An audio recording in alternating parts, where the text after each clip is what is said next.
saya di sini akan menjelaskan tentang pengertian kurikulum. Mendengar istilah kurikulum, sejenak perhatian kita tertuju pada rencana kegiatan belajar yang diselenggarakan oleh guru. Padahal apa yang terjadi, perhatian kita itu hanyalah bagian kecil dari apa sebenarnya kurikulum itu. Dalam banyak literatur, kurikulum diartikan sebagai suatu dokumen atau rencana tertulis mengenai kualitas pendidikan yang harus dimiliki oleh peserta didik melalui pengalaman belajar. Pengertian ini mengandung arti bahwa kurikulum itu harus bertuang dalam satu atau beberapa dokumen atau rencana tertulis. Dokumen atau rencana tertulis itu berisi pernyataan mengenai kualitas yang harus dimiliki seorang peserta didik yang mengikuti kurikulum tersebut. Baik, selanjutnya adalah landasan filosofi pengembangan kurikulum. Kurikulum disusun hendaknya memiliki landasan yang kuat karena dari sinilah mindset dari kurikulum itu dimulai. Bukan kurikulum yang pasti dari suatu sistem pendidikan negara lain. Pengembangan kurikulum harusnya mempunyai landasan berpijak yang kokoh. Ini dimaksud agar kurikulum yang dibuat dapat menuntut siswa mencapai tujuan jangka pendek yang dapat dijadikan alat untuk mencapai tujuan pendidikan jangka pendek. Baik, selanjutnya pengembangan kurikulum di Indonesia. Kurikulum merupakan alat untuk mencapai tujuan pendidikan sekaligus sebagai pedoman dalam pelaksanaan pendidikan.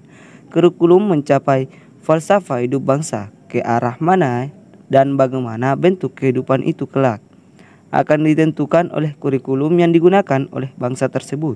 Sekarang dalam pembelajaran sejarah, sejak tahun 1945, kurikulum pendidikan nasional telah mengalami perubahan, yaitu pada tahun 1945 dan berubah lagi di tahun 1952 dan berubah lagi sampai seterusnya sampai 2026.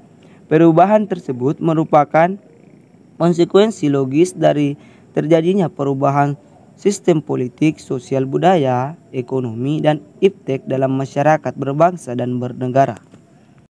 Baik, selanjutnya pada umumnya perubahan struktural kurikulum menyangkut komponen kurikulum, yaitu yang pertama perubahan dalam tujuan.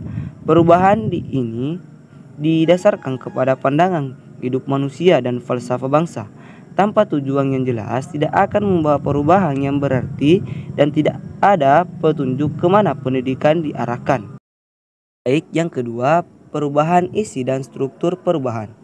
Ini meninjau struktur mata pelajaran yang diberikan kepada siswa, termasuk isi dari setiap mata pelajaran. Perubahan ini dapat menyangkut isi mata pelajaran, aktivitas belajar anak, pengalaman yang harus diberikan kepada anak, juga organisasi atau pendekatan dari mata pelajaran tersebut. Baik, yang ketiga itu perubahan strategi kurikulum. Perubahan ini menyangkut pelaksanaan kurikulum itu tersendiri yang meliputi perubahan teori belajar mengajar, perubahan sistem administrasi, bimbingan, dan penyuluhan perubahan sistem penelitian hasil belajar. Baik, selanjutnya yang keempat perubahan sarana kurikulum. Perubahan ini menyangkut ketenagaan baik dari segi kualitas dan kuantitas. Juga sarana material berupa pelengkapan sekolah seperti laboratorium, perpustakaan, alat peraga, dan alat lainnya. Dan yang kelima, perubahan dalam sistem evaluasi kurikulum. Perubahan ini menyangkut metode atau cara yang paling tepat untuk mengukur atau menilai sejauh mana kurikulum belajar efektif dan efisien, relevan, produktif terhadap program pembelajaran sebagai suatu sistem dari kurikulum tersebut.